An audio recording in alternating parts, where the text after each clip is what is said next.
By the time the third century of contact began, the Nexari Directorate had reduced humanity to a bureaucratic joke.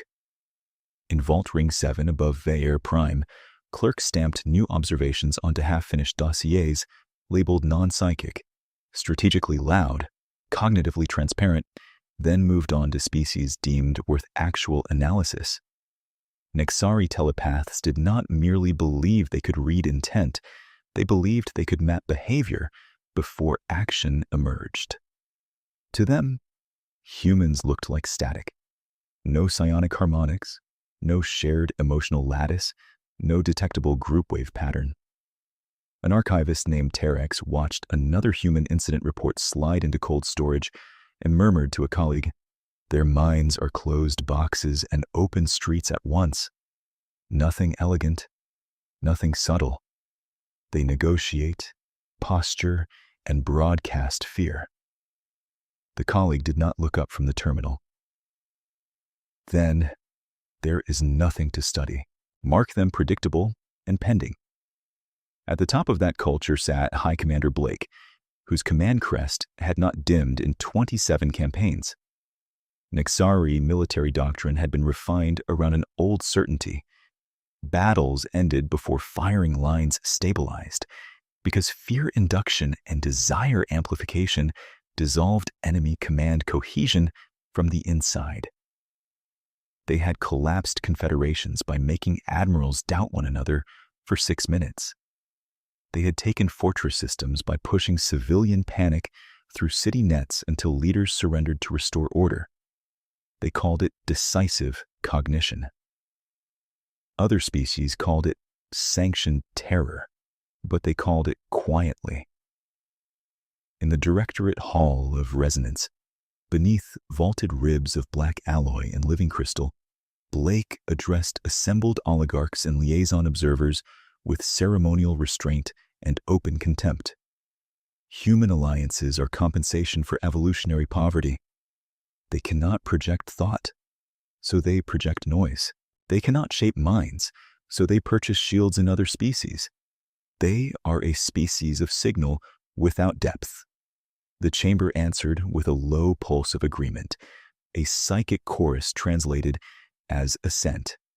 The wider council did not share that confidence, but fear had its own parliament. Representatives from minor polities sat through Nexari policy declarations with still faces and tightened breathing membranes. The Velarii envoy, pale gold and narrow-boned, kept both hands folded under the table to hide tremor ripples when Blake announced expanded neural security audits across contested lanes. The legal text had polished edges, inspection authority, anti-smuggling rationale, temporary detention powers. The practice was simpler. Nexari inspectors halted merchant traffic, isolated crews, and subjected captains to involuntary psychic probing under threat of vessel seizure. Cargo delays crippled smaller economies within weeks. Insurance rates quadrupled. Several shipping guilds rerouted through dangerous fringe corridors rather than accept compliance interviews. When human freighters began receiving priority stops and prolonged scans, the message traveled faster than any official communique. Blake leaned into that message with theatrical precision. At a press chamber broadcast to 12,000 registered diplomatic nodes, he stood before a star map and fielded a question from a Kith reporter about legality. His answer was measured, and every sentence landed like a warning wrapped in doctrine. The Directorate does not seek conflict with baseline species. We seek order. Humanity's inability to participate in cognitive security standards creates a systemic blind zone in transit regulation. Until they accept proper oversight, inspections remain lawful and necessary. Let no one mistake restraint for uncertainty. If these signal-only minds resist, we will correct that error at scale. He paused, then offered a thin smile that translators rendered as formal derision. Insects do not dictate terms to astronomers. They survive by not entering observatories. The insult circulated through the networks inside an hour, clipped and replayed with commentary ranging from amused to alarmed. On Ver Prime, Directorate strategists treated the reaction as useful noise. On a dozen neutral stations, trade ministers quietly started contingency planning. On Earth, the clip played once in a secure briefing room and then disappeared behind classification barriers. What concerned human analysts was not the rhetoric, it was the pattern beneath it. Nixari inspectors were mapping crew responses with increasingly invasive probes, and the probes were no longer random. They were testing thresholds, cadence, and escalation tolerance. The file labels might have been dismissive, but the operational behavior was probing for fracture lines. 3 days after Blake's broadcast, the freighter Meridian Finch failed to clear inspection at Halcyon Gate. The ship carried agricultural substrates and medical composites bound for Valari resettlement enclaves under council protection. Its captain transmitted a compressed distress packet before channels went dark. Nixari boarding teams, crew isolated, one engineer unconscious after neural overpressure. The packet reached Earth Defense Command, then the Solar Diplomatic Corps, then Ambassador Elena Morrison in less than 4 minutes. By the time a formal inquiry was sent, 2 more ships had been detained under identical authority language. Nixari replies arrived quickly and said nothing. Administrative review pending. Security concerns ongoing. Non-compliance indicators present. In the Directorate, Blake reviewed the same incidents as a performance metric. He had little patience for caution from subordinates who suggested the audits were provoking a coalition response. Coalitions are emotional constructs, he said in a command conference attended by fleet primaries and legal executors. Emotional constructs are controllable. Humans posture when observed and fold when isolated, increase pressure in allied lanes, detain selectively, publicly release one vessel every 4th cycle to maintain procedural optics. We are not at war. We are teaching hierarchy. An operations officer asked whether the human diplomatic corps might invoke treaty arbitration. Blake's expression hardened into disdain. Let them file words. We will file outcomes. What Blake did not file was the first meaningful anomaly. During a routine long-range watch over Carthos Hyperlane Junction, Nixari sensors recorded human convoy escorts flying unusually tight intervals for civilian traffic. Formation spacing shifted in pre-planned geometries when a maintenance buoy drifted off vector, then returned without verbal coordination detectable on comm bands. Analysts tagged it as drill contamination and moved on. At a training range near Ceres, human crews repeated the same maneuver family under different call signs, comms protocols, and weather interference models. The exercise notes did not mention Nixari by name. They did not need to. By the second week of the audit regime, council rumor had settled into a bleak consensus. The Nixari were expanding control in increments too technical to trigger unified resistance, and humanity was being tested as a demonstration target because non-psychic populations were presumed easier to break. The irony, noticed by few outside military circles, was that the species labeled transparent had become remarkably hard to read precisely when pressure increased. Human delegations stayed polite, schedules remained normal, and public statements emphasized legal process. Under those surface rhythms, fleets moved. Elena Morrison stood at the viewport of Embassy Ring 3 and watched traffic trace pale arcs across Earth, orbit like deliberate handwriting. She had spent 19 years in treaty law, 7 in first contact mediation, and long enough around uniformed command to recognize when diplomacy had crossed into the final corridor before force. Fleet Admiral James Mitchell entered without announcement, carrying a slim tablet and the expression of a man who had slept little and chosen not to complain. "We confirmed 9 detentions, not 5, he said. 2 crews are still unaccounted for. We have corroborated neural assault markers from survivors. Morrison did not turn immediately. Any sign they think this is reversible? Mitchell gave a dry, almost courteous shrug. They think this is instructional. At Mars Strategic, Captain David Hayes ran a bridge crew through blackout doctrine for the third time that day. No voice commands after initial brief. No central uplink once interference started. Intent trees only, with Captain's latitude expanding as data degraded. Junior officers had once called the protocol old-fashioned. They did not call it that anymore. Hayes watched their timing improve by fractions that would matter in combat and said, "If you need constant permission, you are already behind the battle. If you understand mission intent, you are never alone."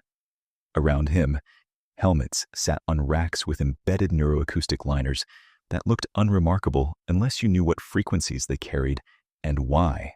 The systems engineer overseeing calibration logged one more successful pass and sent the report upward with a bland title: Environmental Harmonization Trial, Phase 12.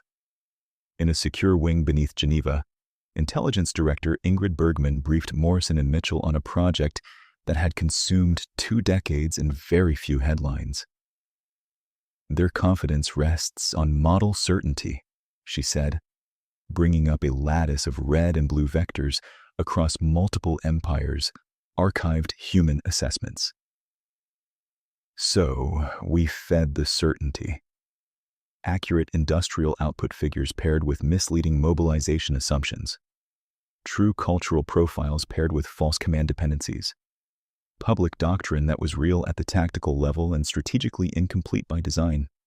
Nothing fabricated enough to trigger purge audits. Just enough miscalibration to mature into policy. Mitchell studied the display and exhaled once through his nose. "They built a staircase from our breadcrumbs." Bergman nodded. "And now, they are running up it." Morrison listened without interruption, then set both palms on the table as if settling an argument with gravity. "I will deliver the final notice at emergency session," she said. Precise language. 72 standard hours. Cease inspections, release crews, withdraw from Allied lanes. No theatrics. She looked between the Admiral and the Director. "If they comply, we de-escalate under verification. If they refuse, we execute the response you have both spent years preparing and pretending not to prepare." Mitchell met her gaze with professional calm. "For the record, Ambassador, I still prefer they choose the easy path."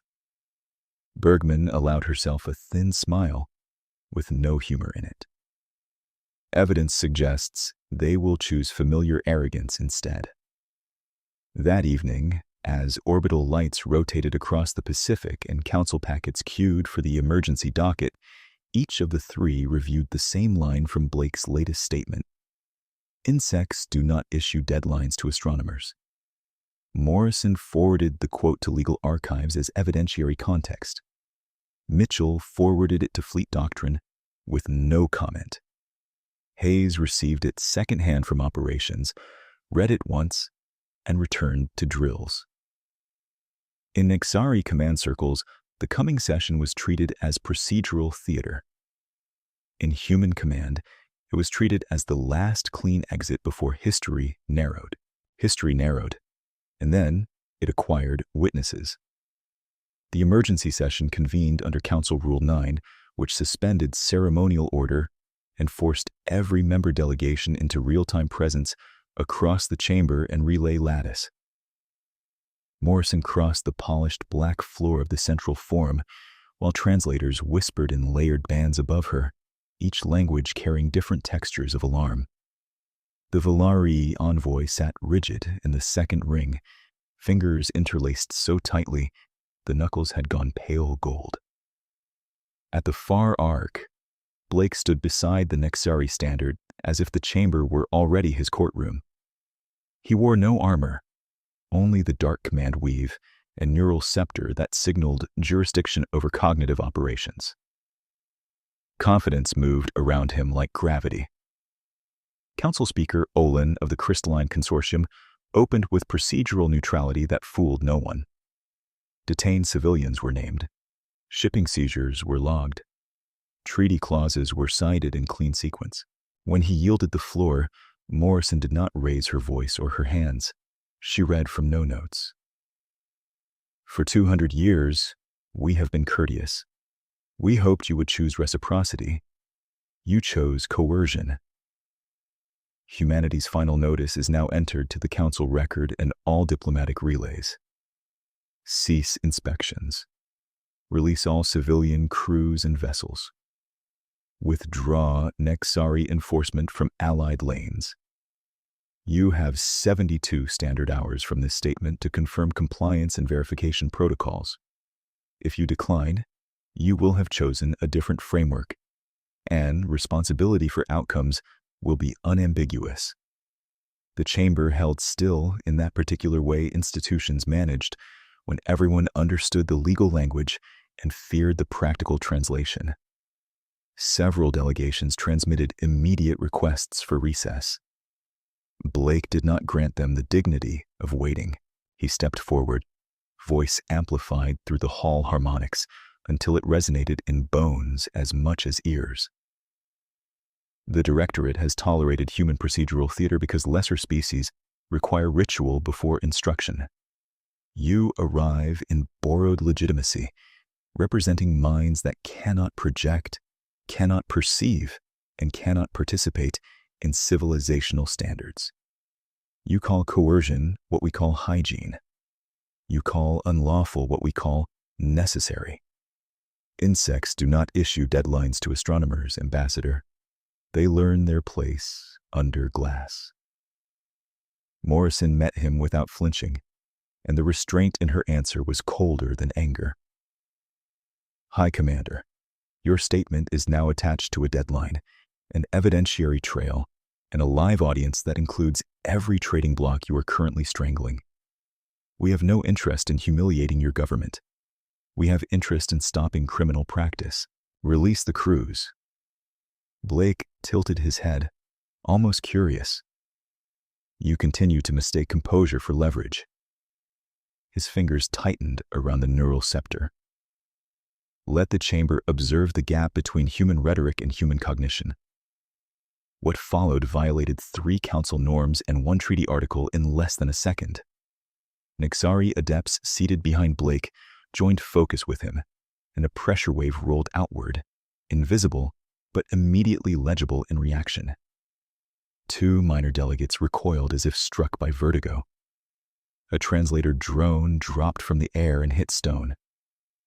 Morrison felt the edge of the probe as a cold, invasive scrape searching for panic vectors to amplify before conscious thought could reorganize. Under her collar, a thin contact mesh activated. Across the human delegation, biometric bands flashed once and dimmed. Breathing synchronized. Heart rates lowered instead of spiking. The probe hit disciplined walls, not psychic walls, but trained cognitive architecture, reinforced by neuroacoustic modulation and drilled routines that converted shock into procedure. Blake pressed harder. The probe did not penetrate.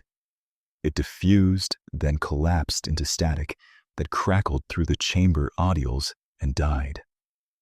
One of the Nexari adepts staggered and sat down too quickly. Morrison remained standing, voice steady enough to sound almost gentle. Attempted neural assault against accredited delegates is now recorded and archived to 10,000 nodes. There will be no second warning. Olin struck the session dais 3 times, each impact a legal alarm. Council guards moved, then stopped when Blake raised his open hand and smiled with ceremonial contempt. Technical interference, he said, not looking at the speaker. Human theatrics supplemented by illicit dampening equipment. Directorate confidence remains unchanged. Your deadline is acknowledged as symbolic expression. He turned to the chamber and widened his address, making sure every relay caught the full cadence. No empire should recalibrate policy Because one non-psychic species learned breathing exercises. Inspections continue. Detentions continue. Order continues. Then he looked directly at Morrison. If you require a response within your 72 hours, you have it now. 17 hours later, Earth Defense Command received the response in less diplomatic form.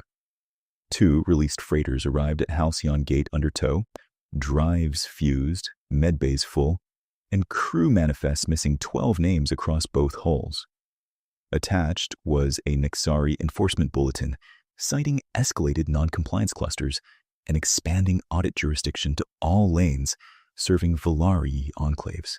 In Geneva, Bergman watched the packet parse across classified channels and marked the line she had expected. Jurisdiction, expansion, before arbitration closure, the doctrinal tell of a power convinced it could absorb consequences. Mitchell stood beside her, silent for a long moment, then keyed a secure line. Morrison joined from Embassy Ring 3. Hayes appeared from Mars Strategic, still in bridge blacks, helmet tucked beneath one arm. Mitchell kept it formal. Council warning issued and dismissed. Delegation assaulted on record. Civilian detentions expanded. We have crossed response condition 1. Morrison nodded once. Legal threshold confirmed. All actions remain within declared framework and treaty right of protective force. Bergman added, their models still assume centralized command fragility and fear cascade susceptibility. They are about to test those assumptions at scale. Hayes spoke last, voice level. Task groups are at readiness. Intent trees distributed. If we start, we do not improvise morality in the middle. We execute clean. Mitchell looked at each of them in turn, then gave the order they had spent years pretending would remain hypothetical. Operational response is authorized. Defend Allied lanes. Interdict unlawful boards. Recover detainees where feasible. Minimize non-combatant harm. Capture command assets when possible. He paused, and the pause carried more history than volume. For 200 years we were patient. They chose coercion. We respond. At Carthos Hyperlane Junction, Nixari Strike Prefect Ral entered the engagement expecting an instructional victory and, if fortune allowed, a promotion. Carthos was geometry and habit. Converging lanes, predictable transit vectors, and enough sensor clutter from old mining debris to conceal boarding wings until panic had already done the difficult work. Ral deployed in standard triad formation with command carrier at center, 2 flanking pressure cruisers, and 12 cutter screens. He had fought 6 species at this junction and watched all 6 break the same way once Mindlance harmonics reached command decks. Human escorts on long scan looked dense, but unsophisticated, clustered too closely around civilian hulls like herd guardians in storm season. Rail opened with doctrine. Psionic arrays rose to synchronized amplitude. Broad-spectrum fear induction rode carrier wave into the human formation, while narrowband confusion spikes targeted presumed flag relays. Nixari tactical officers waited for the usual indicators: staggered vectors, contradictory acceleration, comms overload, captains requesting permission they could no longer obtain. Instead, the human line did something profoundly irritating. It tightened. Not in panic, in design. Civilian ships cut drives and rotated exactly 30 degrees to present armored sections toward anticipated intercept lanes, while escort flotillas split into independent knots that moved without waiting on central commands. Raoul stared at his tactical sphere, then demanded confirmation. Which vessel holds command authority? His systems lead hesitated. Unknown. Possibly multiple. Possibly none in conventional structure. On the bridge of the HNS Resolute Margin, Hayes watched his own tactical display bloom with Nixari signatures and old probabilities. The first psychic wave arrived like pressure in the ears and a half-remembered dread that wanted to become urgency.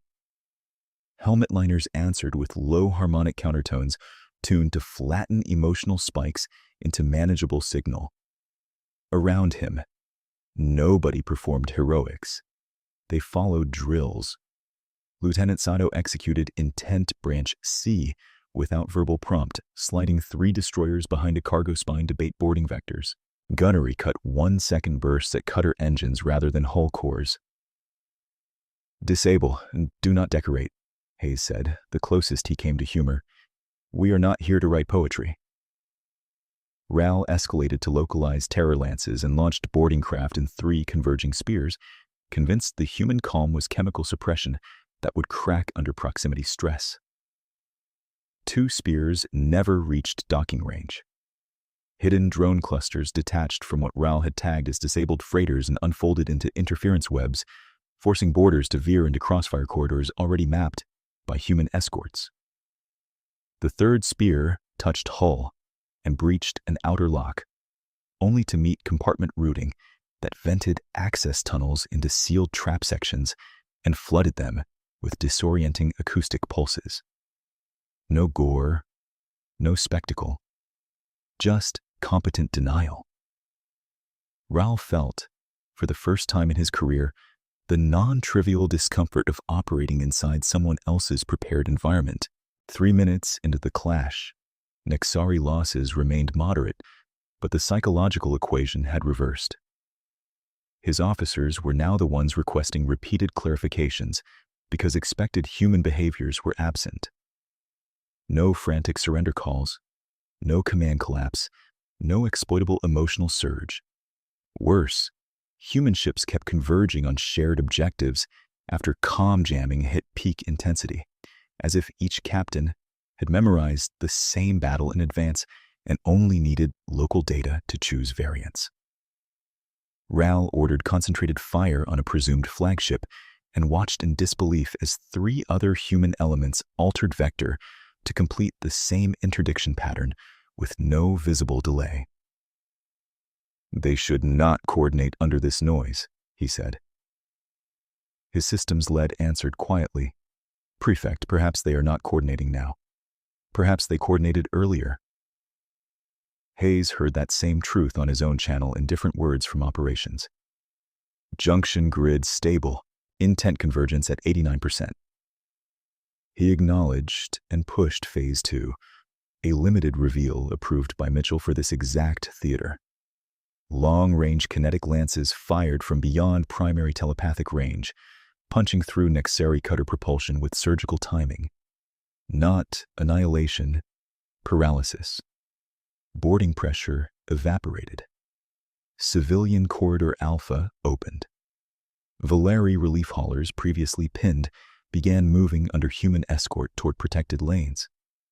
Hayes watched the clock and kept his tone neutral. "Do not chase. Mark disabled. Recover our people first." By the 12th minute, RAL understood he was no longer demonstrating hierarchy. He was documenting a failure mode the Directorate files had never contemplated. He ordered withdrawal to secondary vectors, expecting humans to overextend in pursuit. They did not. They held the junction, screened civilians, tagged every disabled Nexari hull for later recovery, and transmitted a narrowband message on open diplomatic frequencies. Unlawful detentions ended at Karthos. Additional seizures will be treated as hostile action. Verify and stand down. The wording was almost administrative, which made it worse. When the surviving Nexari formation cleared immediate range, RAL sent his after-action packet directly to Blake with priority override, bypassing 2 echelons of command etiquette. He attached telemetry, casualty tables, and the line he knew would be treated as career suicide if he were wrong. Human behavior at Karthos was preconditioned for communications denied combat and resistant to primary cognitive disruption. Existing species file classifications are strategically invalid.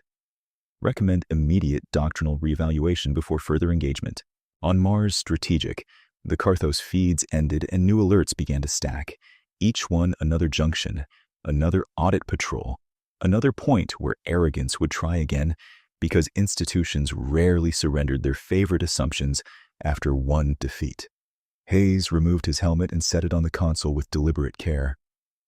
Mitchell appeared on the command wall, Morrison and Bergman in split frame beside him. No one celebrated. Morrison broke the silence first. They were given law and chose force. They have now been given proof.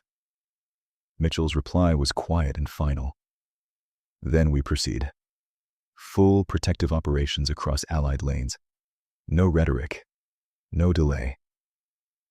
Bergman closed the briefing with a flat assessment that sounded like weather.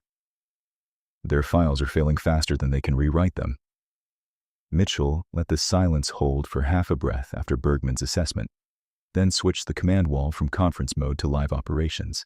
Red bands spread across the lane map in branching arcs, each one a Nexari audit group, pushing beyond declared patrol boxes as if the warning at Karthos had been a clerical delay rather than a battlefield correction.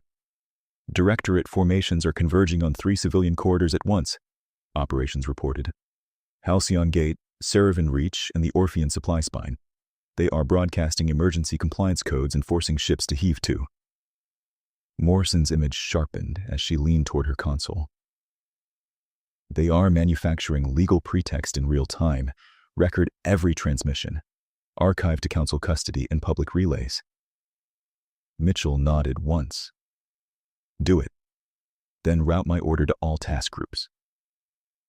He keyed his channel, voice even, carrying that restrained edge that made officers listen harder. This is Fleet Command. Protective operations now extend to full corridor denial against unlawful Nexari boardings.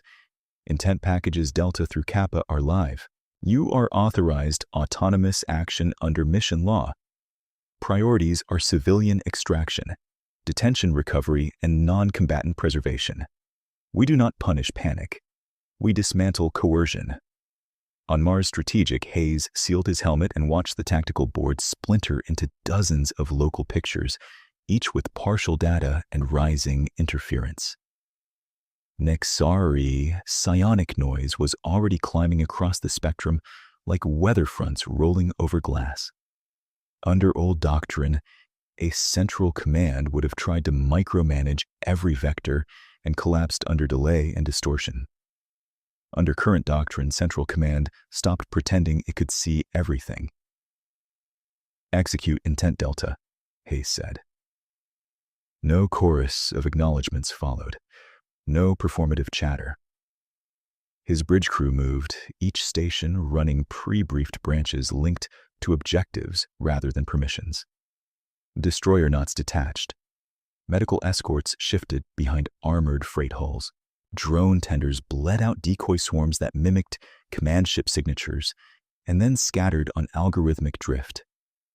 Across 3 corridors, separated by light minutes and interference thick enough to chew through ordinary comms, human task groups began solving the same problem from different angles, as if one mind had planned the opening and 1,000 minds were now finishing the sentence. At Halcyon Gate, Nexari Supervisor Prime Edric expected a textbook seizure. His cutters had done this route 13 times. They would spike fear through the lead convoy, isolate the captain caste, and force docking compliance while broadcasting procedural language for legal cover. He gave the signal, and the psychic wave went out in disciplined layers. The convoy did not fracture. It folded. Civilian freighters rotated into protective geometries with mechanical precision, exposing reinforced belts where boarding clamps would find least purchase. Human escorts cut thrust in staggered sequence, not retreating, creating a moving wall that redirected interception lanes into pre-selected dead zones. Adric ordered confusion spikes against presumed flag relays and received an answer his bridge had no category for. There were no relays to collapse that changed the outcome. The formation continued to adapt, local units taking initiative with unnerving confidence, converging on convoy release corridors while jamming Nexari lock solutions. Identify their command node, Edric snapped. His sensor chief swallowed once, crest flattening. Supervisor, each cluster is behaving as an independent command with shared intent. Removing one does not alter aggregate behavior. Edric felt the first cold thread of uncertainty and crushed it on reflex. Then, remove 5. His pressure cruisers fired concentrated volleys. 2 human escorts lost shielding and dropped from line, venting atmosphere in glittering ribbons that froze and dispersed. The gap lasted less than 4 seconds. A logistics tug, unarmed on paper, shoved into the breach, deployed armored pallet racks as kinetic chaff, and bought enough time for 2 corvettes from another vector to slide in and restore the corridor. Edric watched civilian traffic continue moving under fire and understood with professional irritation that these were not ad hoc acts of bravery. They were rehearsed defaults. At Serevan Reach, the same pattern repeated with local variation. Nixari mine lance teams drove hard at what they believed were emotional pressure points. Human crews absorbed the strike, neuroacoustic countertones flattening panic spikes into manageable stress. Command latency, the sacred metric of Nixari dominance, did not rise. It dropped. Units cut non-essential chatter and executed cleaner. Hayes received fragmented updates through burst packets, courier drones, and old-fashioned prediction tables. He did not need full feeds to see the shape forming. Human task groups were holding in communications denial against a species whose entire warfighting paradigm depended on cognitive disruption and centralized collapse. Phase lantern, he ordered. Long-range batteries woke beyond primary telepathic range. Kinetic lances arced through darkness and struck propulsion clusters on 2 Nixari command cutters shadowing Halcyon, then clipped weapon spines on a third at Serevan. Not flashy. Precise. Disable mobility. Strip coercive reach. Avoid unnecessary killing. Boarding teams from human marine detachments crossed only after drives were dead, cutting through emergency hatches under bright breach lamps and calling surrender in 6 languages plus Council legal code. In less than 20 minutes, 73 civilian hulls had cleared Halcyon Gate. 41 more broke free at Serevan. At the Orphean Spine, where Valeri food convoys had been pinned for 9 days, human escorts opened a corridor wide enough for medical ships and water carriers to pass in sequence, while drone clouds mimicked heavier forces and drew Nixari fire away from transports. The first surprise was no longer a local anomaly. It was a theater condition. In Directorate War Chamber 9 above Vare Prime, Blake watched 3 battle spheres at once and said nothing for so long that even the telepaths stopped broadcasting confidence rituals. Rael stood 2 steps behind him, armor still marked from Karthos, expression rigid, with the discomfort of being proven right too early. They are distributing authority beyond rational cohesion thresholds, Rael said at last. We expected fragmentation under pressure. They become more efficient. Blake's gaze remained fixed on Halcyon telemetry, where an audit line had become a retreat line. Efficiency can be manufactured in short windows. Sustained autonomy degrades. Hi, Commander. Rael replied, careful and direct. We are observing sustained autonomy. A legal executor attempted to salvage the room's emotional center. This remains containable. Their adaptation depends on specialized equipment and narrow doctrine. Strike production, strike logistics, and the pattern breaks. Bergman's seeded miscalibrations were already doing their work, though no Nixari in the chamber had language for it yet. Their estimates of human production reserves were wrong by design. Their assumptions about command dependency were years out of date. Their confidence intervals were built on files that looked internally consistent and strategically hollow.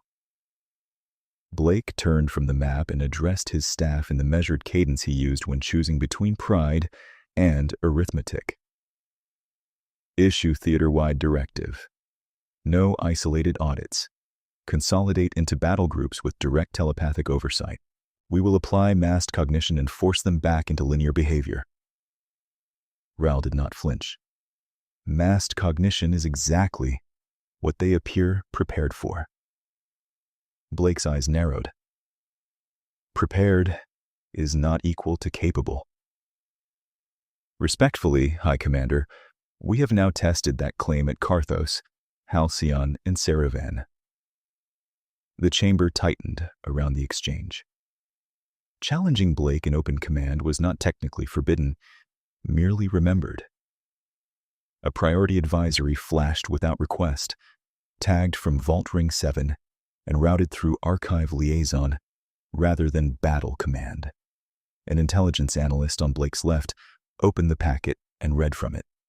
Voice clipped to protocol. Command Authority. Archival Review requests immediate status check on species file integrity. Blake gave the analyst a look that could have cracked stone.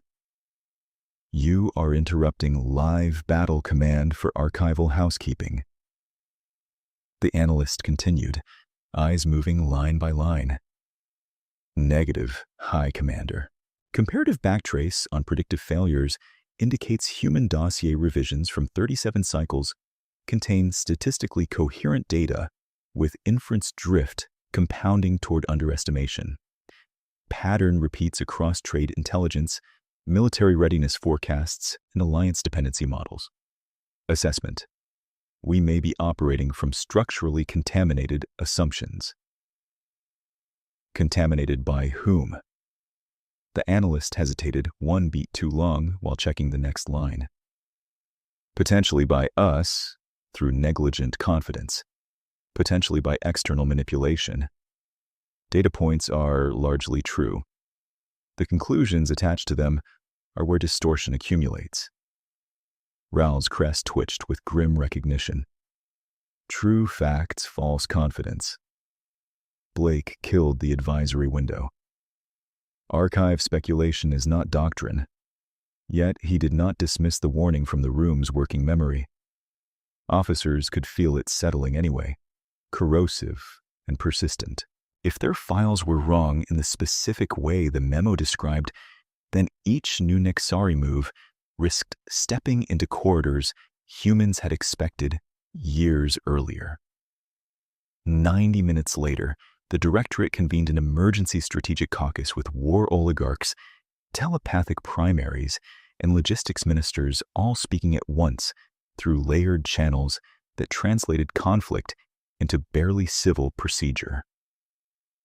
One faction argued for immediate punitive escalation against Earth-adjacent infrastructure, claiming shock might still restore fear hierarchy.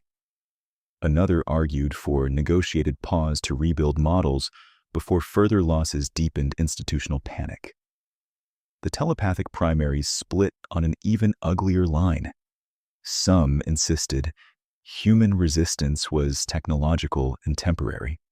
Others warned that human cognitive discipline represented a doctrinal blind spot Nexari training could not quickly compensate for.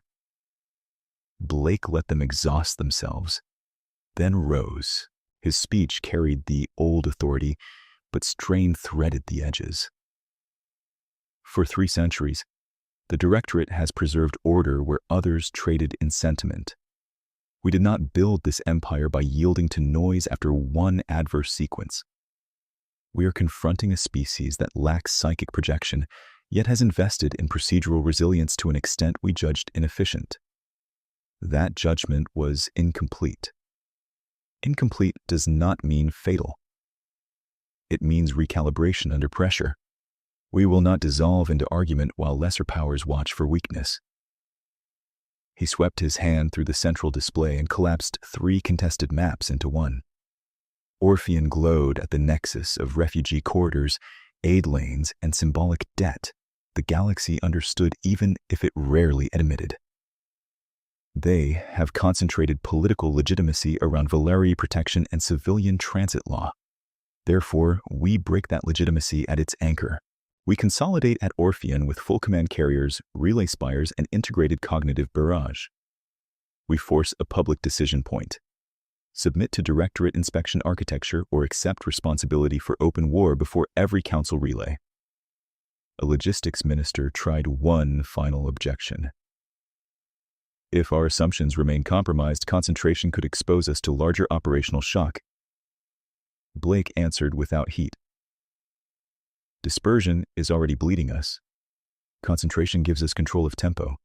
We choose the field, scale, and narrative. Raoul watched the room bend toward that logic because it was actionable, because panic always preferred a plan to uncertainty, and because institutions built on superiority found it easier to gamble bigger than to admit they no longer understood the table. He requested tactical command assignment for the Orpheon grouping and received it with a curt nod that was either trust or expendability. As orders propagated, shipyards redirected fuel trains, psionic academies released reserve adepts, and battle groups that had spent decades policing weaker neighbors began moving in close formation toward a world the Directorate had long treated as leverage. The regroup was efficient, disciplined, and born from wounded pride as much as strategy. On Mars, strategic, Hayes watched Nixari vectors thicken around Orpheon like storm bands closing a sea lane. Mitchell appeared on his command wall, Morrison and Bergman flanking the feed again, each face composed in a different register of concern and resolve. "They are consolidating," Hayes said. Mitchell's reply came flat and precise. "Yes. They finally stopped pretending this is an audit regime." Morrison added, "Council observers are already requesting emergency convoy protection at Orpheon. Villari enclaves report rising interference and intimidation broadcasts." Bergman looked from one tactical layer to the next, then spoke with quiet certainty.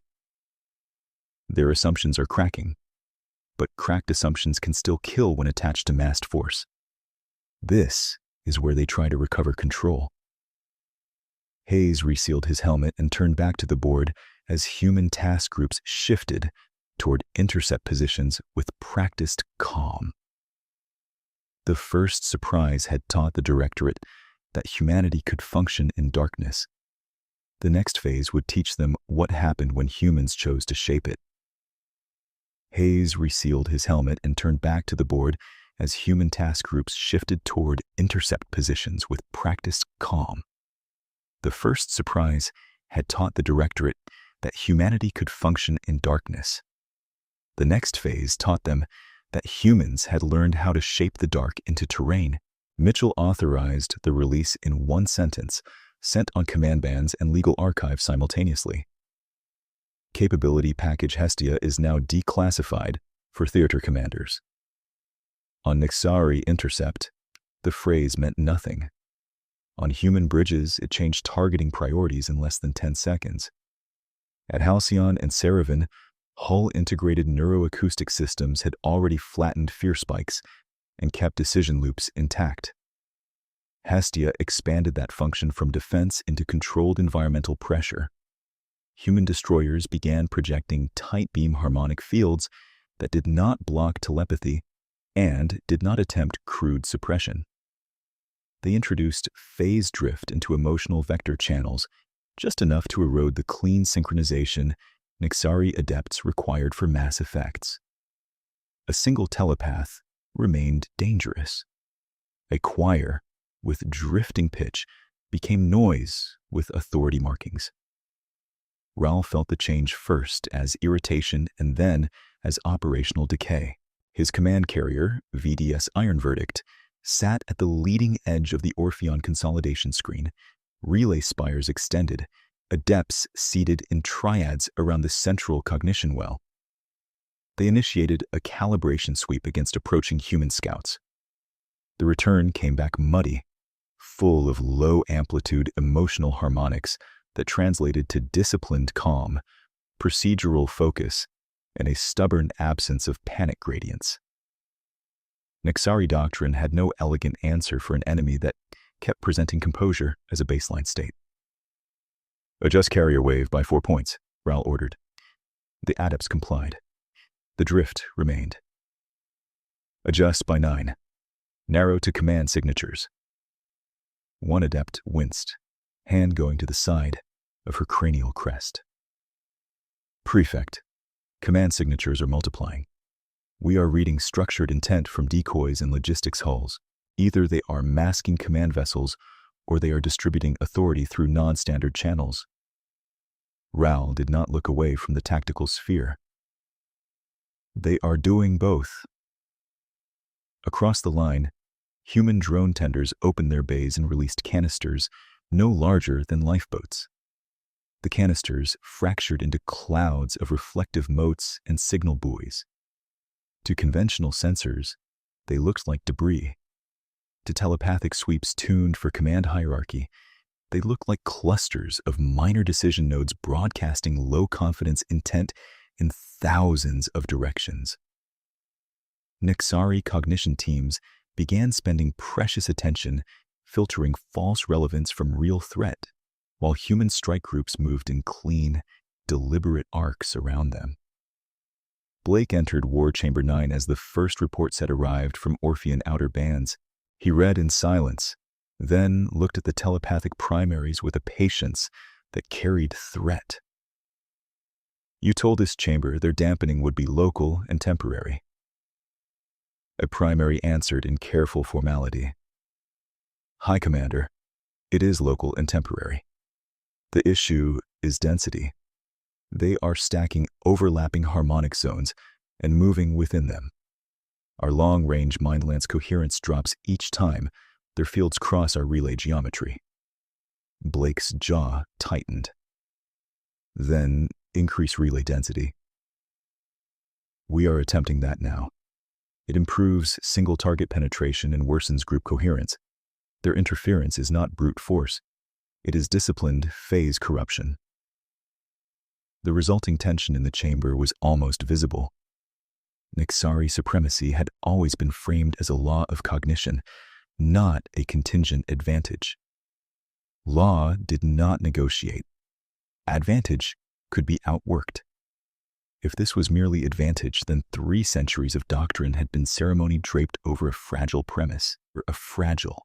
On Mars Strategic, Bergman watched the same telemetry and allowed herself one thin nod. "They finally see the architecture," she said. "We never needed to silence their telepathy. We needed to make certainty expensive." Mitchell glanced toward her without leaving the board. "How long before they compensate?"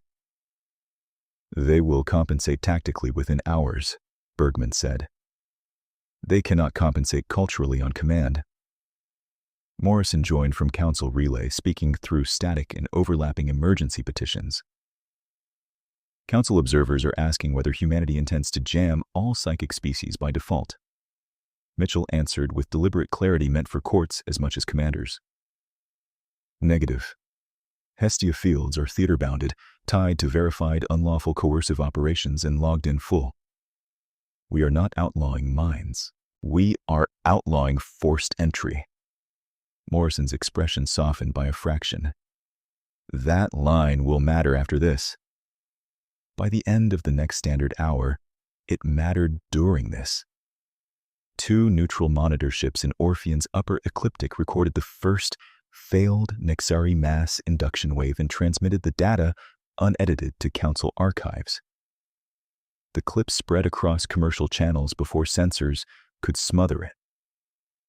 For the first time in living memory, the image associated with Nixari command was not effortless control, but strained concentration, relay noise, and officers arguing over inconsistent psychic returns. At Orphean itself, the reason humans fought was visible from orbit. The Valarii Protectorate had grown across shallow seas and amber plains in layered crescents of shelter cities, irrigation arrays, and modular clinics assembled from whatever allies had donated when the refugees first arrived. Human engineering crews had built the first seawalls, Valari artisans had etched their dead into those walls in thin, luminous script. Every convoy that Nexari audits had stalled in recent weeks carried food, substrate, dialysis compounds, and thermal fabric for settlements still rebuilding from old displacements. Hayes descended with Marine Recovery Unit 3 to dock Ark Helios, where the latest convoy casualties were being triaged in converted cargo halls. He moved past rows of COTS, med drones, and Valeri volunteers coordinating in 3 languages. A human petty officer with a fractured arm was arguing with a medic about returning to his station before his cast had fully set. 2 Valari children stood nearby with slate boards, copying emergency pictograms as if studying for an exam they had not asked to take. A Valari coordinator approached Hayes, posture exhausted but steady. "Captain Hayes, your people brought water convoys through the spine corridor. We counted 12 hulls we had already marked as lost." Hayes removed his helmet, tucked it under his arm, and answered as if discussing shipping manifests. "You counted correctly. We are opening another lane in 20 minutes. Keep your med ships ready to move in sequence." The coordinator's throat membrane fluttered once, the Valari sign for restrained emotion. "Why do you continue this at such cost?" Hayes looked over the hall, at human medics treating Valari and human crew in alternating order, at mechanics patching freight loaders to run one more cycle, at exhausted officers checking route tables with the focus of people who did not have spare attention for speeches. "Because you were under our protection when they chose coercion, because they took civilians and called it procedure, because if we let that become normal, then every lane becomes a hunting ground." The coordinator bowed, not deeply, but with the gravity of formal witness. "Then, we will keep loading." In nearby orbit, the Nexari began to worry in ways they could not hide from each other. Edric, reassigned under Hall's command after Halcyon, monitored boarding readiness and saw morale fracture along a professional fault line. Line officers still trusted weapons parity, while adepts no longer trusted predictive clarity. Telepathic confidence rituals failed to synchronize on first attempt. Emergency corrections became routine. Each correction cost seconds. Seconds cost ships. He requested private channel with Ral and got it after delay. "Prefect, I recommend we pull cutters behind carrier screen until relay stability improves. We are sending crews into trap geometries." Ral studied him. "You are asking for defensive posture in front of Orpheon, while the High Commander prepares public enforcement. I am asking to stop feeding them clean captures." Ral did not reprimand him. That worried Edric more than anger would have. "Recommendation logged," Ral said. "Denied for now. We hold the line until Blake commits the mass strike package." Edric cut the channel and sat very still. In his peripheral feed, one of his junior officers whispered to another, thinking the bridge noise would cover it. "When did non-psychics learn to make us feel blind?" No one answered. Human resolve solidified where Nexari planners least valued it, in mundane coordination under stress. Freight unions rerouted civilian captains into military escort lanes without waiting for compensation guarantees. Colony governors released emergency fuel reserves before legal liability boards met. Retired navigators came back to service to pilot hospital ships through jamming bans. At Earth and Mars, families of deployed crews recorded short messages for delayed transmission, not sentimental appeals but practical reminders about medication schedules, reactor quirks, and promises to keep home systems running until everyone returned. The emotional infrastructure of a species at war formed around continuity rather than spectacle. Morrison spent those same hours in a council-side chamber that smelled of hot circuitry and overworked air scrubbers, facing delegations that had spent decades accommodating Nexari pressure and now needed language for choosing another path. The merchants of Pax asked whether backing humanity would trigger retaliation. The scholars of Lum asked whether anti-telepathic law could be written without demonizing telepaths. The Volari envoy asked only one question: will Orpheon hold? Morrison answered each in full, voice worn, but exact. Retaliation risk remains non-trivial, but fragmentation guarantees worse outcomes for everyone. We are drafting legal architecture that targets coercive practice, not biology. And yes, Orpheon will hold if we hold together long enough for facts to outpace fear. She paused, then added the line she wanted entered into every record. Humanity did not mobilize because we enjoy proving strength. We mobilized because some lines, once erased, do not redraw cleanly. The chamber grew quieter after that. One by one, neutral delegations authorized logistics support, observer vessels, and emergency corridor rights for human and allied medical traffic. It was not an alliance of affection. It was an alliance of arithmetic and memory. Control shifted decisively when Bergman activated the second layer of her long game. Human cyber units had spent years mapping the software habits wrapped around Nexari cognitive warfare. Which threat flags auto-escalated, which fleet behaviors triggered defensive clustering, which command dashboards privileged psychic confidence scores over hard sensor reconciliation. At Orpheon, with Hestia fields degrading telepathic coherence and decoy signatures bloating target space, those habits became leverage. Package vellum is ready, Bergman said. Mitchell gave a curt nod. Execute. Forged threat topologies entered Nexari battlenets through compromised audit beacons, still trusted from pre-war compliance infrastructure. The injected patterns were subtle, built from credible fragments rather than dramatic fiction. A phantom human heavy wing appeared on long-range vectors near the outer moon. A fabricated marine breach alert flashed inside 2 rear area carriers. A false reactor anomaly propagated through logistics escorts. None of it was fully persuasive alone. Together, they pulled oligarch squadrons out of position just long enough to open real corridors. Raoul saw his formation twitch and understood too late that he was fighting ghosts while humans cut tendons. Disregard tertiary alerts, he barked. Reform on primary axis. Primary axis now. 2 squadrons complied. 3 did not, locked into automated response trees that required command verification packets delayed by jamming and phase drift. Human kinetic lances struck in coordinated windows, severing propulsion on one command carrier and shearing weapon rails from another. Marine teams crossed under breach lights and cut external power trunks to 2 psionic relay spires without entering core habitation decks. Precision over spectacle. Disable the architecture. Preserve surrender options. Blake watched the collapse begin as a set of tiny delays that compounded into strategic loss. He opened a theater-wide channel and pushed his voice through every relay still answering to his seal. All Directorate forces, execute Iron Mandate. Consolidate on my command shard. Prepare mass mine lance on Orpheon surface grid. We end this in one strike.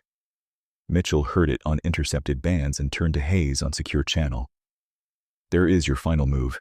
He will gamble everything on one demonstration. Hayes checked readiness boards, marine breach statuses, and civilian shelter dispersal maps, now mostly green, thanks to 4 uninterrupted evacuation cycles. Then, we meet him in open record. Outside Orpheon's atmosphere, human fleets that had spent days absorbing pressure shifted into attack geometry with the calm of crews, finally using the plan they had carried from the beginning. Task groups aligned beyond primary telepathic range. Drone decoys spread like metallic pollen across the dark. Boarding cutters armed for relay spire interdiction. Civilian corridors locked under Allied escort. Morrison's face appeared on command channels one final time before the confrontation, speaking to fleet crews, council observers, and every frightened civilian listening from shelters below. For 200 years we were patient. We hoped the Directorate would choose reciprocity. They chose coercion again, this time against a protected world and under full witness. Hold your discipline. Protect non-combatants and unlawful force. Let the record show who preserved law when law was tested. Blake's command shard dropped from higher orbit into the center of his tightening screen, shields bright, relay crown unfolding like a blade. Around him, damaged Nexari carriers tried to reform, while phantom alerts still flashed and died across their nets. Across from him, Mitchell's line held steady, Hayes already moving with interception wings, Bergman feeding corrections as the forged topology unraveled Nexari trust from within. The distance between fleets closed, and Orpheon's night side lit with incoming drives. For a brief span that every veteran later measured in heartbeats rather than seconds, the void held two incompatible doctrines in perfect opposition. Blake's consolidated wall leaned on psychic dominance, command centralization, and fear as a force multiplier. Mitchell's line leaned on distribution, pre-briefed intent, and the cold premise that disciplined crews could outperform panic even while being hunted by minds that had broken empires. Then, the first Nexari mass mind lance fired. From Blake's command shard, the strike looked magnificent. Relay crowns on 3 carriers opened in sequence, their psionic arrays phase-locked through spire lattices that had once reduced whole fleets to pleading noise. The wave plunged toward human formations and the upper atmosphere of Orpheon, seeking command decks, targeting officers, and any living cognition that could be bent into terror. It struck decoys first, human drone clouds, seeded hours earlier and thickened in the last 2 minutes, flared to life with synthetic cognitive signatures tuned by Bergman's teams to imitate command density. The mass strike spread into false relevance, burning amplitude on ghost captains, phantom bridge crews, and fabricated emotional nodes that collapsed into static the instant Nexari adepts committed attention. Real human task groups running dark and tight outside primary telepathic geometry held vector and waited for the pre-planned window. Window open, Hayes said on encrypted command band. All Talon groups execute. He was already in motion with Interception Wing 3, driving under the projected arc of a second Nexari wave, while his tactical display painted 47 hostile hulls and 9 priority systems. He did not need global clarity. He needed timing, and timing was what human doctrine had been built to preserve. At minute 3, long-range kinetic lances fired from beyond effective telepathic range. No broad volleys, no theatrical saturation. Human batteries chose propulsion clusters, relay trunk junctions, and weapon rail routes, severing Nexari coordination at structural joints. One carrier lost lateral maneuvering and drifted across its own cutter screen. Another kept engines but lost 2 relay spires and dropped out of cognitive synchronization. A third tried to pivot toward Orpheon's upper atmosphere and took a lance through the ventral rail spine, its primary batteries freezing mid-cycle. Raoul watched his formation deform and forced his voice steady. Iron verdict to all groups: disregard decoy cognition maps. Visual and hard sensor confirmation only. Tighten to central axis. Protect the High Commander. His crews obeyed, but obedience no longer produced cohesion. Vellum-forged threat topologies were still crawling through trusted dashboards, flashing plausible emergencies in the exact categories Nexari training had over-prioritized for decades. One oligarch squadron peeled off to counter a fabricated heavy wing near the outer moon. Another rotated to shield a carrier that was not under attack. By the time local officers recognized the pattern, human strike wings were already crossing through the gaps those errors had opened. Mitchell stood on the command deck of the HNS Aegis Crown and watched red symbols blink into amber, amber into black. He keyed fleet-wide with the same tone he used for legal testimony. All commands. This is Fleet Admiral Mitchell. Maintain phase discipline, keep civilian corridors hard-locked, do not chase shattered elements beyond boundary delta, disable command architecture, preserve surrender pathways, and keep the record clean. For 200 years, we were patient. We hoped they would choose reciprocity. They chose coercion in open court and open space. Tonight, we end their capacity to coerce. The order propagated without ceremony. Human marine detachments launched under breach lights and crossed on vectors calculated to minimize hull casualties while maximizing system denial. At Carrier VAF DS Sovereign Will, Marine Recovery Unit 2 clamped to a maintenance spine cut through 2 pressure doors and physically severed psionic relay conduits from the outside with thermal shears and shaped charges set to infrastructure depth only. The carrier did not explode. It went blind in the one domain it had considered untouchable. At minute 7, Blake ordered full reserve amplitude. "Drive all adepts to peak," he said, fingers clenched around the neural scepter. "I want command collapse on the human center line. Now." A telepathic primary turned toward him, crest trembling from strain. "Hi, Commander. Peak amplitude under current phase drift will backfeed. We risk neural burn across triads." Blake did not look away from the tactical sphere. Then burn. The second mass wave surged, harsher and less stable than the first. It slammed into Hestia overlap zones and fractured, pieces landing where they could. One fragment hammered a human corvette and forced half the bridge crew to their knees for 6 seconds. They stood, resumed stations, and executed Intent Branch F as drilled. Another fragment clipped a neutral monitor ship outside engagement lines, which immediately rebroadcast the telemetry to Council archives and every civilian relay still functioning. The galaxy watched Nixari strategic doctrine spend itself against a system designed to make certainty expensive. By the second standard quarter hour of local night, Orpheon's upper orbit had become a map of collapsing assumptions.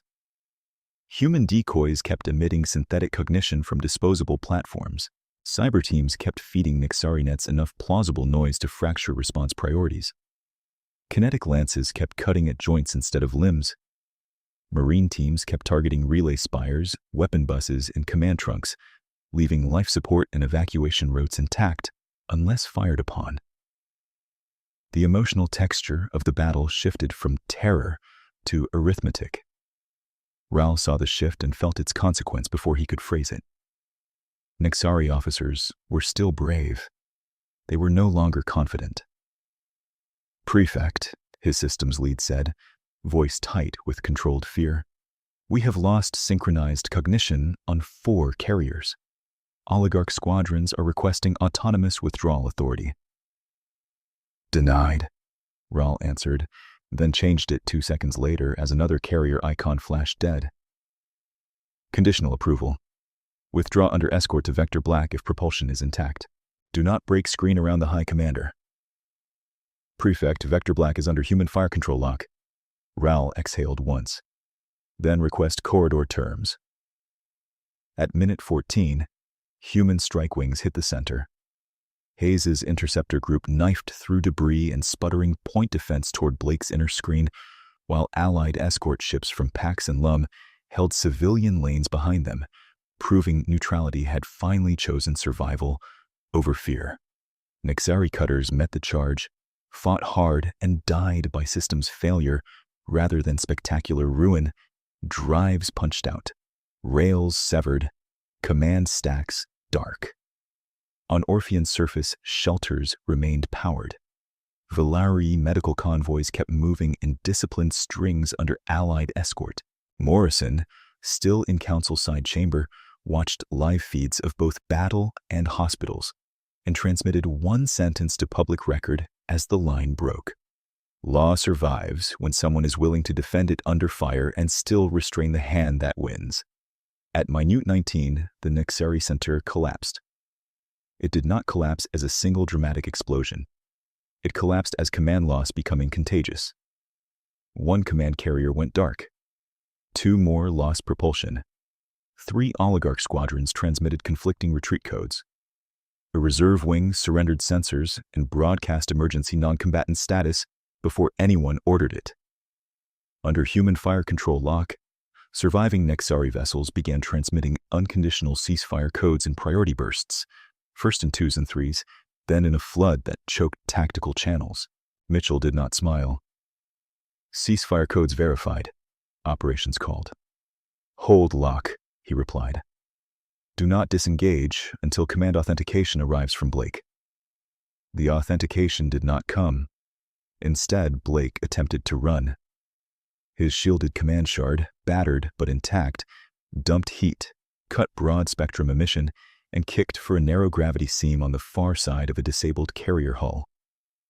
It was a good escape line by ordinary standards. Under current conditions, it was a confession. Hayes caught the vector on predictive overlay and swung his interceptor wing before Blake cleared the seam. Target is Command Shard Alpha, Hayes said. Precision disable, no kill shot. 2 human interceptors fired in staggered sequence. The first lance clipped the shard's aft deflection lattice.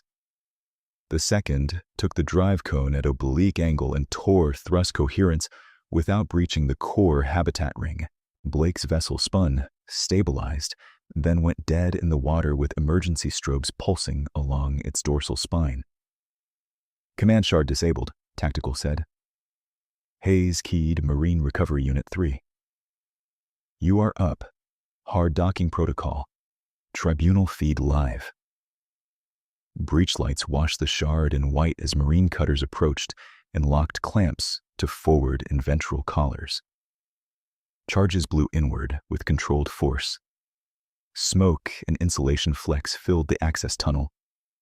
Marines entered in the 2 files, weapons lowered but ready, body cams streaming to command, and to a multi-species legal relay Morrison had demanded be active before boarding ever began. Blake's bridge was dim, half the consoles cracked or dark, the neural scepter still in his right hand like an old argument he had not finished making. 3 Nexari guards raised sidearms. One saw the marine laser sights settle and placed his weapon on the deck. The other 2 followed. Hayes stepped through the breach with 4 Marines at his shoulders. His faceplate was up, expression composed, sidearm held low and steady. He took 2 steps forward and stopped at legal distance. Hi, Commander Blake, he said, voice carrying across the ruined bridge and into every watching chamber. You are alive because we choose law over vengeance. Surrender now. Blake looked at him for a long moment that seemed to strip away the architecture he had built himself into. The arrogance remained, but it had to share space with a new fact. His fleets were broken. His doctrine had failed in full public view. His escape line was a crippled shard under human breach lights. He lifted the neural scepter as if weighing whether symbol could still substitute for leverage. You think this is victory, he said, each word clipped by pain and disbelief. You have not defeated thought. You have delayed order.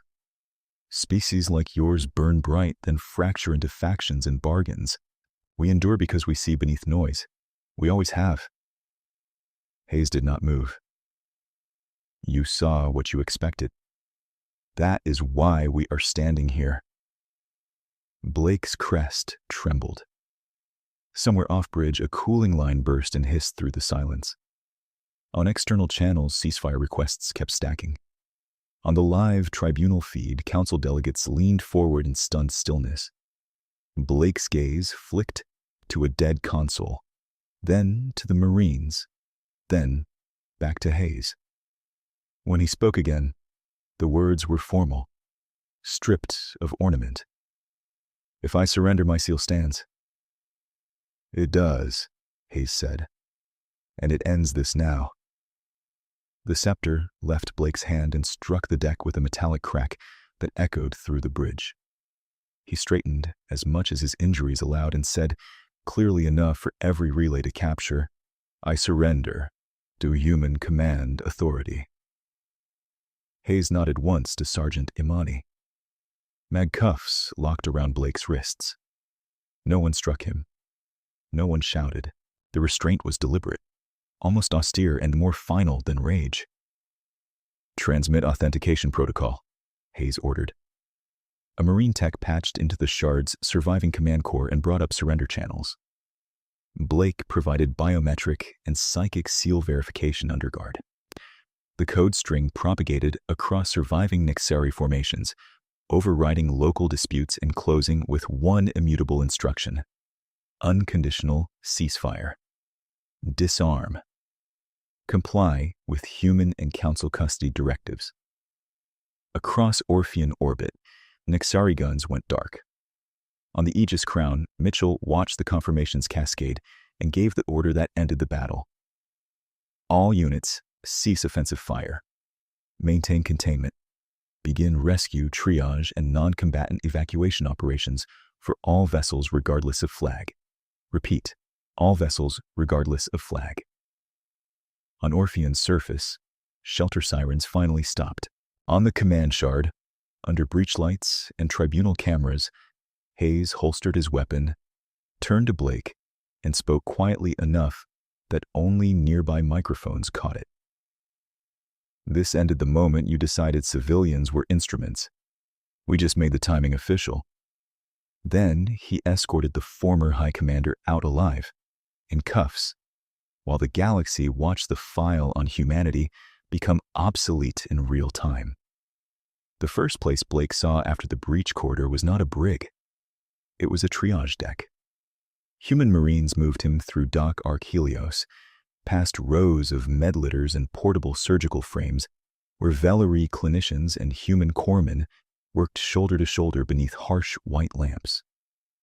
A Nexari cutter pilot with a spinal shock harness lay one station away from a Velari cargo master with plasma burns on both arms. Neither was treated second. Neither was treated first. The order boards overhead listed severity, stability, and intervention windows, nothing else. Blake slowed despite the mag cuffs. "You staged this for spectacle," he said, voice hoarse with strain. Hayes did not break stride. "No, we stage it for survival."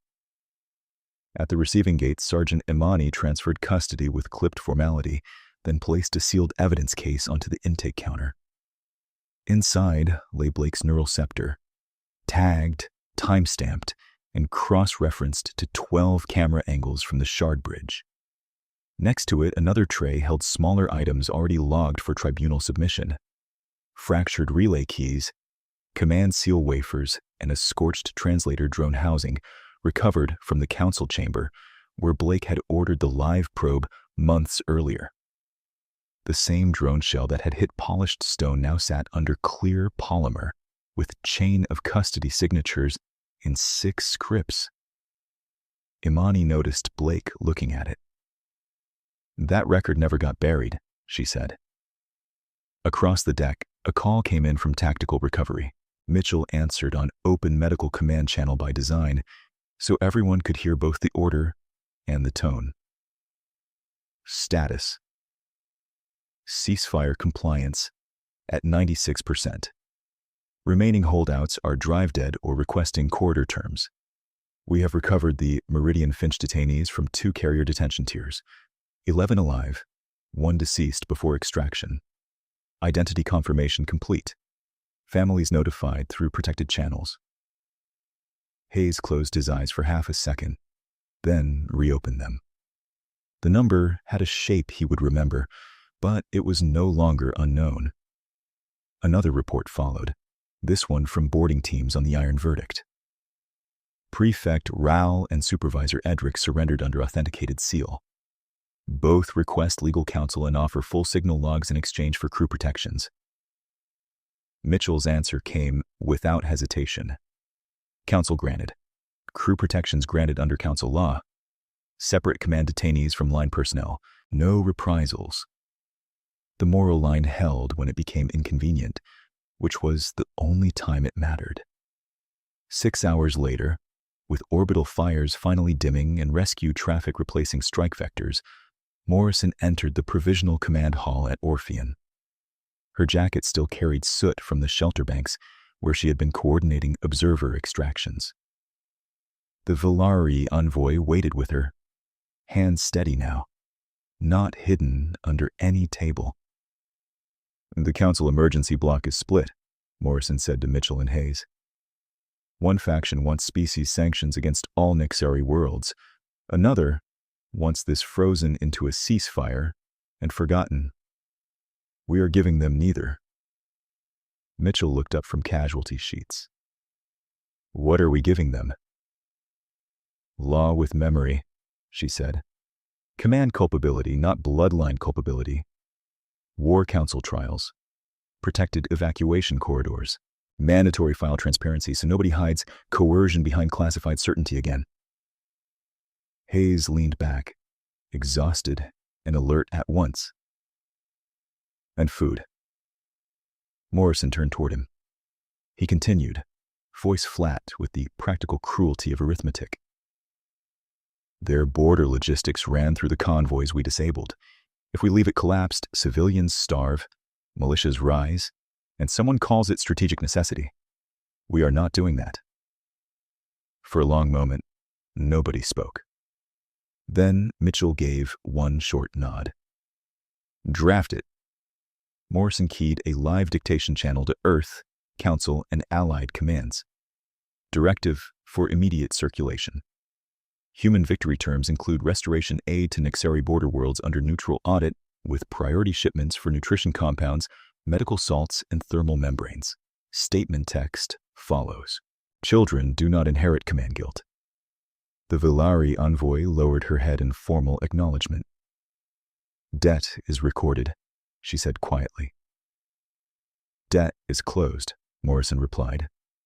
"Friendship stays." 9 days after the ceasefire, the Hall of Resonance hosted a proceeding it had never been built to imagine. Nixari Command Authority answering to a multi-species court under human security, and Nixari civic witnesses. Blake stood behind a transparent restraint field flanked by counsel, crest rigid with contained fury. Raoul stood 2 tiers below him, no cuffs, no rank braid, testimony oath already logged. Edric followed, then legal executors, then shipping inspectors, whose signatures had authorized neural audits that were now evidence exhibits. Morrison presented the record in sequence, each piece anchored to chain of custody and independent verification.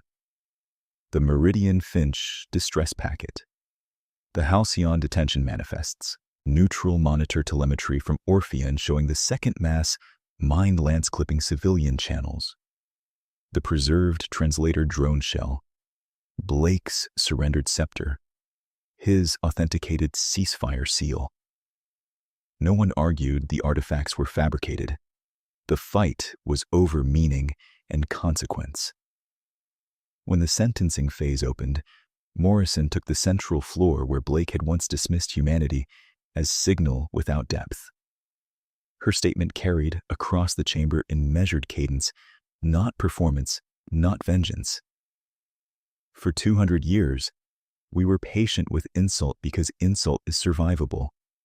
We were patient with condescension because pride destroys itself. We ceased being patient when civilians were turned into instruments and law was rewritten as theater. This tribunal is not revenge staged by victors. It is boundary repair. Command oligarchs who ordered slavery, coercive audits, and unlawful neural assault will face imprisonment under council statute. Line crews who complied under hierarchy and surrendered under lawful order return home under monitoring, not stigma. Nexari worlds that were never asked for these crimes will receive aid while they rebuild civic authority.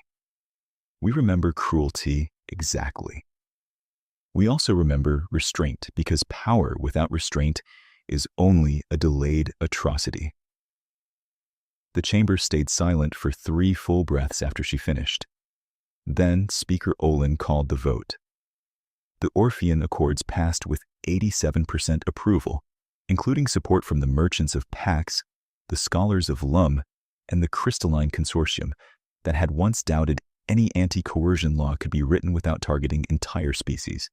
The text ratified mandatory transparency for first contact intelligence files, a categorical prohibition on coercive telepathic practice, and rotating human-led oversight of anti-slavery enforcement in contested lanes. Valeri Protectorate status converted to permanent autonomous charter with joint defense guarantees. Nexari war councils were dissolved and replaced by provisional civic assemblies under monitored constitutional reform. Blake received multiple life terms in a secure council facility above Thel, sentence review barred by accord clause. As the final signatures illuminated, Hayes stood with Mitchell at the rear gallery and watched Rowell sign the compliance annex for Nexari fleet disarmament. The former prefect did not look up. He simply pressed his palm to the scanner and said, almost too low to catch, "We mistook confidence for comprehension." Mitchell heard him anyway. "Most empires do," he said. 5 years later, Orphean's night side lit again, but this time from commerce lanes layered in orderly arcs instead of incoming drives. Morrison stepped onto the same dock where triage cots had once lined the floor. It had become a transit commons of glass, stone, and living Valeri script. Freight loaders hummed under multilingual routing calls. A Nexari civilian delegation waited near the customs arch with aid, reciprocity manifests, and school exchange visas. No one saluted them. No one spat at them. They stood in line like everybody else, watched by human, Valari, and council officers who checked documents with equal suspicion and equal courtesy. Hayes, now commanding corridor security for the joint lanes, met Morrison beside the memorial wall that listed the names of every civilian and responder lost during the audit war. The missing 12 from Meridian Finch were there. 11 marked recovered, 1 marked remembered. Beneath the names, a bronze plaque held a sentence adopted by war colleges, diplomatic academies, and archive vaults from Pax to Earth to Ver Prime. No file on humans is complete. Morrison touched the edge of the plaque, then looked up as a convoy of mixed flagships cleared departure control toward Nexari border worlds under the very aid framework people had once called naive. Blake's petition for review was rejected as non-admissible under the accord this morning, she said. Hayes nodded. I saw the notice. Sentence stands. So do the corridor audits. Above them, a class of Valeri cadets crossed the concourse with human navigation students, arguing over route efficiency in 3 languages and 1 shared map. At the far end of the dock, a former Nexari inspector in civic gray handed a cargo tablet to a Valari quartermaster and waited while she checked every line, then signed with a small, satisfied motion. Mitchell arrived last, older, slower, still precise. He watched the traffic for a long minute before speaking. Open lanes. Tribunal sentences enforced. Anti-slavery patrols on schedule. Nexari assemblies just passed their 3rd constitutional revision without coercion clauses. Morrison allowed herself the smallest smile. The new order held. Hayes looked through the glass toward orbit, where escorts kept station as routine rather than threat. It holds because people keep choosing it. No alarm sounded. No emergency session pings interrupted the dock. Ships departed on time, with manifests verified, and cruise unafraid of who might be waiting beyond the next checkpoint. Under the station lights, amid languages that had once only traded ultimatums, the galaxy conducted the ordinary business of peace, and humanity stood in it exactly as it had promised: patient, strategic, and complete when it finally mattered.